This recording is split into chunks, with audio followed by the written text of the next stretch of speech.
काल आपण 18 number adjustment पर्यंत सगळं समजून घेतलं होतं. आता आपल्याला समजून घ्यायचंय 19 नंबरची ऍडजस्टमेंट, बिल्स रिसिवेबल डिसऑनर.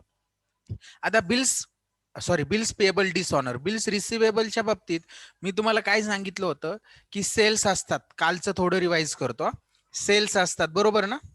तर ते कोणते सेल्स समजायचे आपण? क्रेडिट सेल्स समजायचे. क्रेडिट सेल्सलाच काय म्हणतो आपण?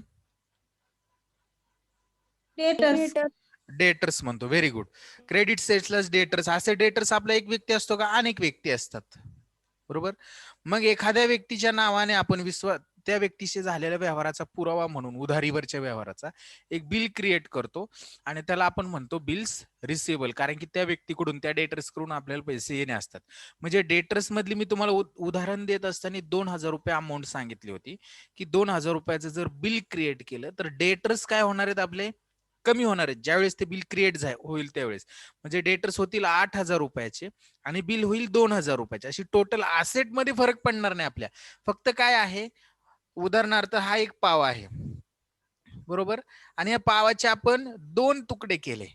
पावाचं फक्त काय झाले, भाग वेगळे 2 झालेत आणि त्यांना नावं वेगवेगळी 2 आपण दिलेली. तसंच आहे आपले डेटर्सच आहेत, फक्त डेटर्स मधनं आपण बिल्स रिसिवेबल क्रिएट केले, त्यामुळे डेटर्स कमी होणार.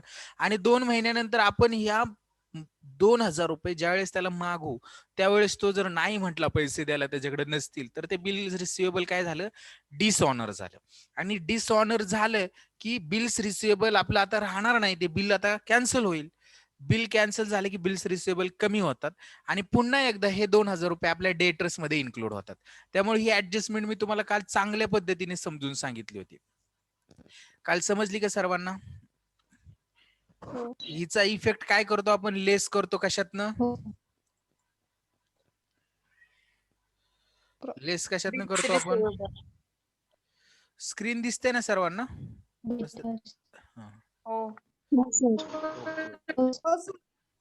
हो सर. एक जण मला म्हटले स्क्रीन दिसत नाही म्हणून म्हटलं. चला आता आपल्याला असंच बिल्स पेएबल काय असते ते समजून घ्यायचं आणि बिल्स पेएबल कशी क्रिएट होतात थोडस लक्ष द्यायचं.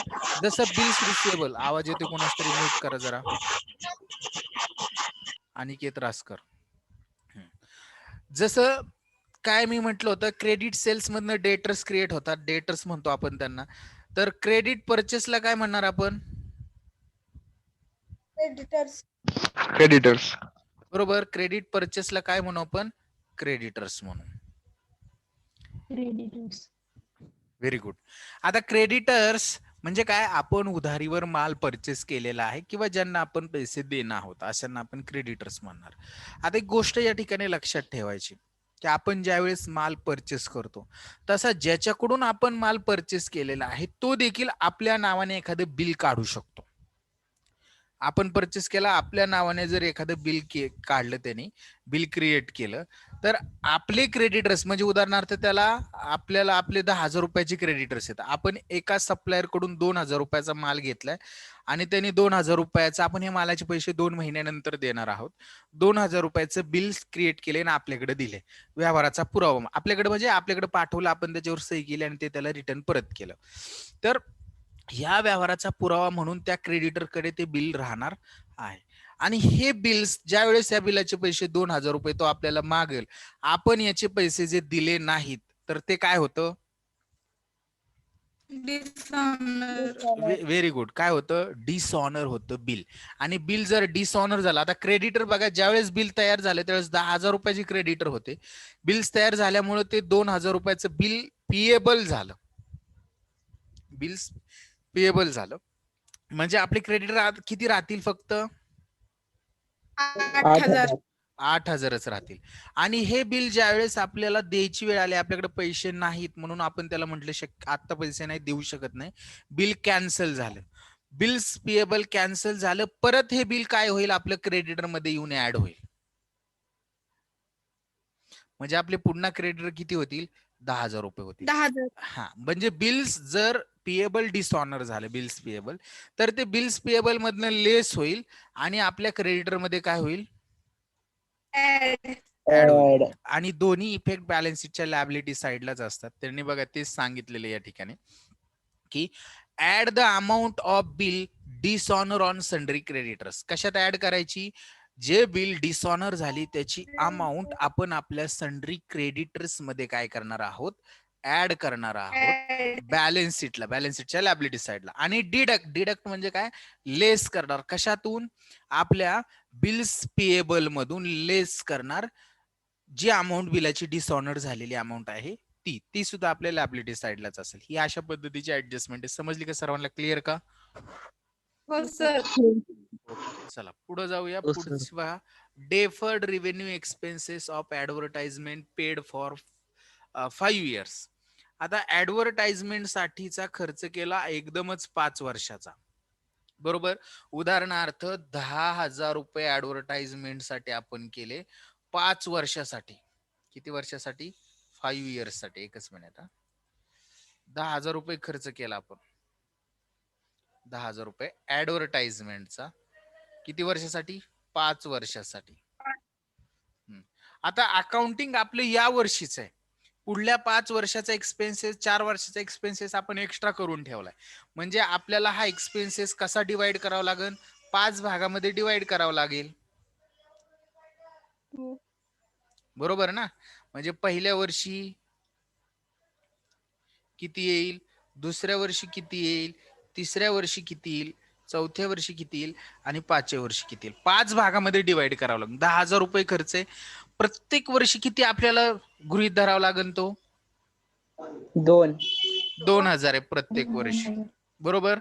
प्रत्येक वर्षी 2,000 रुपये खर्च आपला होणार आहे. पण तो 2,000 आपण प्रत्येक वर्षी न करता एक पहिल्याच वर्षी टोटल किती केलेले आहेत? 10,000 रुपये केलेत असं समजा. टोटल 10,000 रुपये केलेत.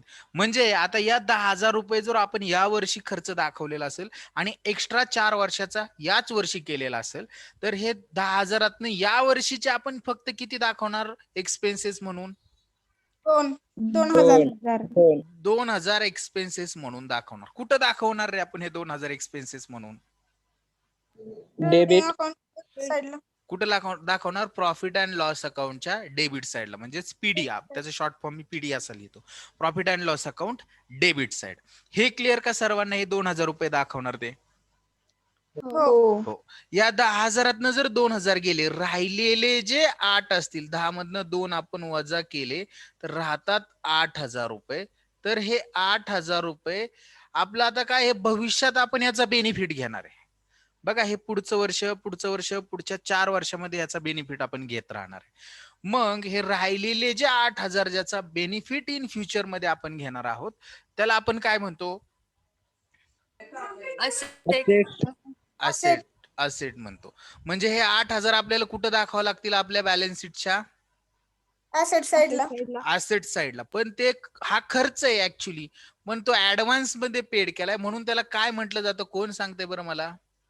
Prepaid expense. Very good. काय म्हणणार आपण त्याला? प्रीपेड एक्सपेन्सेस म्हटलं जातं. पण हा जो खर्च जो आहे प्रीपेड जो म्हणतो आपण, हे आपल्या दृष्टिकोनातून आहे, पण अकाउंटिंग मध्ये याला म्हटलं जातं डेफर्ड रेव्हेन्यू एक्सपेंडिचर. काय म्हटलं जातं? Deferred revenue expenditure. एवढे एक गोष्ट लक्षात ठेवायचं. आणि तेच त्यांनी या ठिकाणी सांगितले पहा, की डेफर्ड रेव्हेन्यू एक्सपेंडिचर असेल तर ते काय? ऍडव्हर्टाइजमेंट एक्सपेन्सेस आहे हे, आणि हे करंट इयरला प्रॉफिट अँड लॉस अकाउंटच्या डेबिट साइडला दाखवायचा, आणि रिमेनिंग जो एक्सपेन्सेस आहे तो बॅलन्स शीटच्या असेट साइडला दाखवायचा, प्रीपेड ऍडव्हर्टाइजमेंट म्हणून दाखवायचा. काय दाखवायचा? Prepaid advertisement. त्याला नाव काय देणार आपण? Prepaid advertisement. क्लिअर का सर्वांना ऍडजस्टमेंट? ओके, चला पुढे जाऊया. शेवटच्या 2च ऍडजस्टमेंट आहेत, त्या समजून घेऊ.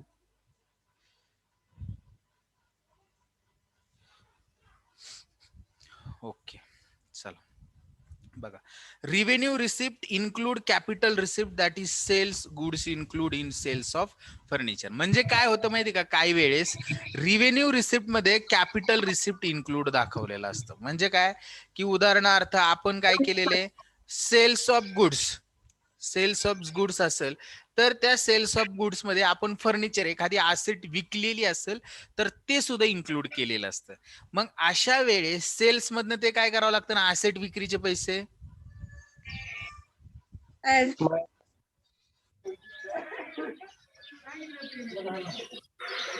एकच minute. Revenue receipt include in capital receipt. Sorry, थोडस वेगळे हे.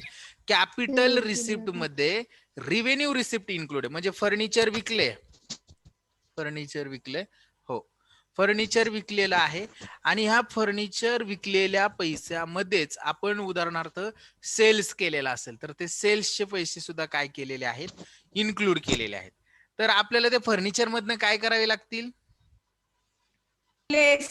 लेस करावे लागतील फर्निचर मधनं. आणि सेल्स म्हणल्यावर सेल्स मध्ये काय करावं लागतील, ऍड ऍड करावे लागतील, कारण ते विक्रीचे पैसे आहेत. म्हणून त्याचा इफेक्ट आहे ऍड इन सेल्स क्रेडिट साइडला ट्रेडिंग अकाउंटच्या, आणि लेस करायचं फर्निचर मधनं, ते बॅलन्स शीटच्या असेट साइडला असणार आहे. त्याच्यानंतर commission to partner percentage of gross profit. आता काय वेळेस काय होतं, पार्टनरला कमिशन दिलं जातं. आतापर्यंत मी तुम्हाला सांगत असताना जे आपण फिक्स कॅपिटल मेथड आणि फ्लक्च्युएटिंग कॅपिटल मेथड मध्ये कमिशन बघितले, त्याच्यामध्ये सेल्सवर, नेट सेल्स किंवा सेल्सवर कमिशन दिलं जायचं. पण काही प्रॉब्लेम मध्ये आपल्याला सेल्सवर न देता तुम्ही जेवढा कंपनीला ग्रॉस प्रॉफिट मिळवून द्याल त्या ग्रॉस प्रॉफिटच्या काही पर्सेंटेज तुम्हाला कमिशन दिलं जातं. म्हणजे आता ग्रॉस प्रॉफिट, आता ही जी ऍडजस्टमेंट असते ना कमिशन द्या ग्रॉस प्रॉफिटवर, तर आपल्याला काय करावं लागतं, अख्खा प्रॉब्लेम सॉल्व्ह करावा लागतो. ग्रॉस प्रॉफिट कॅल्क्युलेट करावा लागतो ट्रेडिंग अकाउंट क्लोज करून. ट्रेडिंग अकाउंट क्लोज केल्यावर आपल्याला काय भेटतो, ग्रॉस प्रॉफिट किंवा ग्रॉस लॉस. बरोबर आहे ना? हो. तर हा ग्रॉस प्रॉफिट कॅल्क्युलेट करावा लागतो, ग्रॉस प्रॉफिट फाइंड आउट करावा लागतो. आणि तो फाइंड आउट झाल्यानंतर, एकच मिनिट फक्त, तुम्हाला ती पाहिजे ना, ती आता नाही ना, इथे ती, हा काय सांगत होतो मी तुम्हाला, ग्रॉस प्रॉफिट फाइंड आउट झाल्यानंतर त्या ग्रॉस प्रॉफिटवर आपल्याला त्याचं कमिशन कॅल्क्युलेट करावं लागतं, ग्रॉस प्रॉफिटवर करावं लागतं. मग आता एक साधा सिंपल प्रश्न मी याच्या आधी तुम्हाला विचारत आलेलो, हे कमिशन भेटणार आहे कोणाला,